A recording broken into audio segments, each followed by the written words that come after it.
আসসালামু আলাইকুম দর্শক, কেমন আছেন? আশা করছি সকলে ভালো আছেন।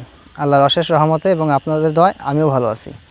আজ আমি দেখাবো 100 থেকে 150টি ছাগলের আধুনিক পদ্ধতিতে একটি শেড তৈরিতে কেমন খরচ এবং কত সুন্দর একটি চমৎকার একটি শেড আপনার তৈরি করতে কত টাকা খরচ হয় এবং আপনার কতগুলো পিলার আমরা এখানে দিয়েছি, কতটুকু ডিস্টেন্সে আমরা ছাগল রাখবো, কত স্কোয়ার ফিট, আজকে আলোচনা এই বিষয় নিয়ে। চলুন দেখে আসি।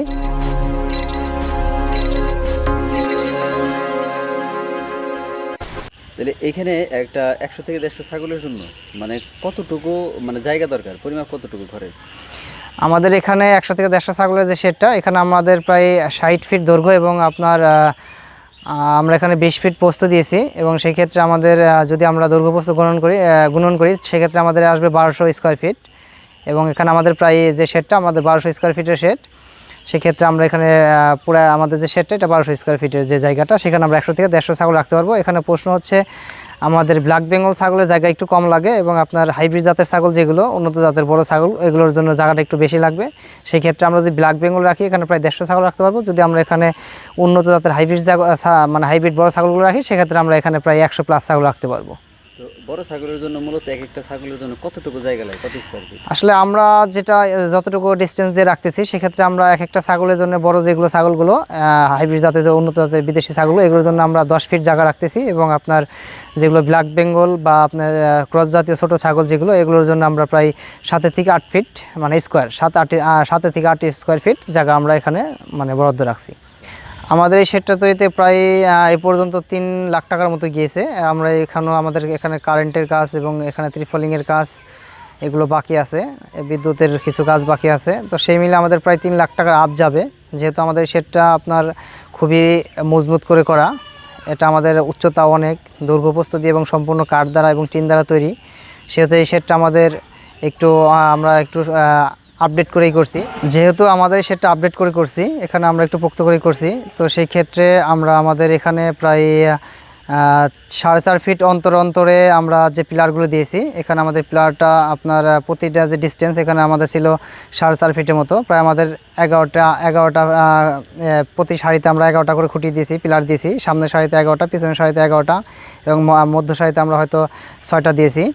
তো সেই ক্ষেত্রে আমাদের এখানে প্রায় অনেকগুলো পিলার লেগেছে। আমরা সমস্ত পিলারগুলো সিমেন্টের তৈরি, আমরা নিজেরাই অর্ডার দিয়ে এগুলো তৈরি করে নিয়েছি। এখানে আমাদের চতুর্দিকে নেট করে দিয়েছি। এখানে আমাদের টিনের বেড়া আছে, যেহেতু আমরা এখানে একটু খোলামেলা রাখছি, যাতে আমাদের ছাগলের গায়ে সবসময় আলো বাতাসটা একটু বেশি লাগে। সেই ক্ষেত্রে আমরা এই শেডটাকে একটু খোলামেলা রাখার চেষ্টা করছি।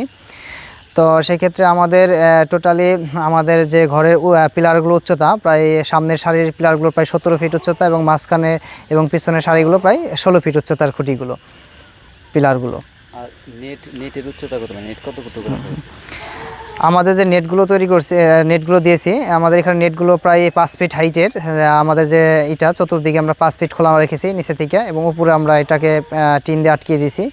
যেহেতু আমাদের ছাগলগুলো আপনার ওদের গায়ে বাতাস লাগানোটা, শরীরে বাতাস লাগাটাই সবচেয়ে জরুরি, সেহেতু আমরা নিচে খোলা রাখছি এবং উপরের দিক থেকে একটু আটকিয়ে দিয়েছি, যাতে উপরে ঝড় বৃষ্টি বা বাতাসের যে একটা প্রবণতা থাকে সেখান থেকে আমাদের যাতে সেফ থাকে। তো সেক্ষেত্রে আমাদের সম্পূর্ণ মাচাটাও কাঠের তৈরি। আমাদের এখানে মাচাটা আমরা প্রায় 3.5 ইঞ্চি আমরা চওড়া দিয়ে এইগুলো তৈরি করছি আমরা বাতাগুলো, যাতে আমাদের কাঠে এইগুলো একটু শক্ত হয়, মজবুত হয়। এবং আমরা এখানে গ্যাপ রাখছি প্রায় 2 ইঞ্চি পরিমাণ, 1.5 ইঞ্চি পরিমাণ গ্যাপ রাখছি, যাতে আমাদের এখান থেকে ছাগলের বিষ্ঠাটা পড়ে যায় এবং প্রস্রাবগুলো পড়ে যায় এবং ছাগলের পা না আটকায়। সেক্ষেত্রে আমরা এখানে 1.5 ইঞ্চি গ্যাপ রাখছি। তো সেক্ষেত্রে আমাদের এখানে টোটালি যে খরচের বিষয়টা প্রায় আমাদের প্রায় এই পর্যন্ত 3 লাখ টাকার মতো গিয়ে দাঁড়িয়েছে আর কি।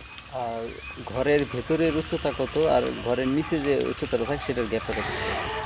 আমাদের মাটি থেকে আমাদের মাচার উচ্চতা রাখছে প্রায় 4.5 থেকে 5 ফিটের মতো, এবং আমাদের মাচা থেকে আমাদের পর্যন্ত যেটা আমাদের চাল পর্যন্ত, ওখানে আমাদের উচ্চতা প্রায় সামনে আছে 8 ফিট এবং পিছনের সাইডে আছে 7 ফিট। যেহেতু আমাদের একটা ঢালু, আমরা একচালা ঘর করছি, সেহেতু আমাদের যেহেতু ঢালু, সেক্ষেত্রে আমরা এখানে 8 ফিট এবং পিছনে 7 ফিট রাখছি, এবং মাটি থেকে মাচার উচ্চতা 4.5 থেকে 5 ফিট রেখেছি আমরা।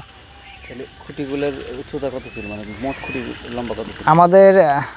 আমাদের মোট খুঁটির উচ্চতা সামনের যে সারিটা, সেই সারির উচ্চতা ছিল প্রায় আপনার 17 ফিট, আর এবং পিছনে যেগুলো সেগুলো ছিল 16 ফিট।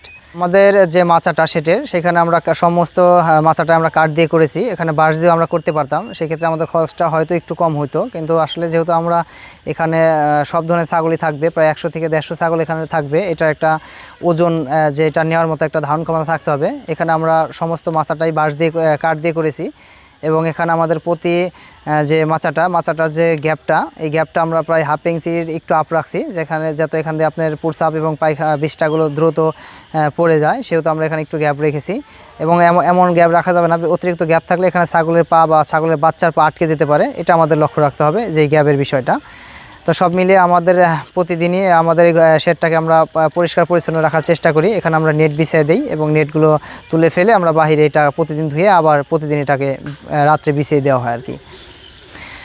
আমাদের এই শেডে মশারির ব্যবস্থা কোনো রাখি নেই, আমরা এখানে মশার কয়েল ব্যবহার করি, যেহেতু আমাদের এত বড় শেডে আসলে মশার কয়েল ছাড়া আসলে এটা এত বড় মশারি দেওয়া সম্ভব না। এবং ছাগলগুলো যেহেতু আমাদের ছাগল ছাড়া থাকে, এই মশারিগুলো ছেড়ে ফেলে, সেহেতু আমাদের এখানে ঝুলন্ত অবস্থায় আমরা এখানে মশার কয়েল ইউজ করতেছি মশার দ্রব্য থেকে বাঁচার জন্য আর কি।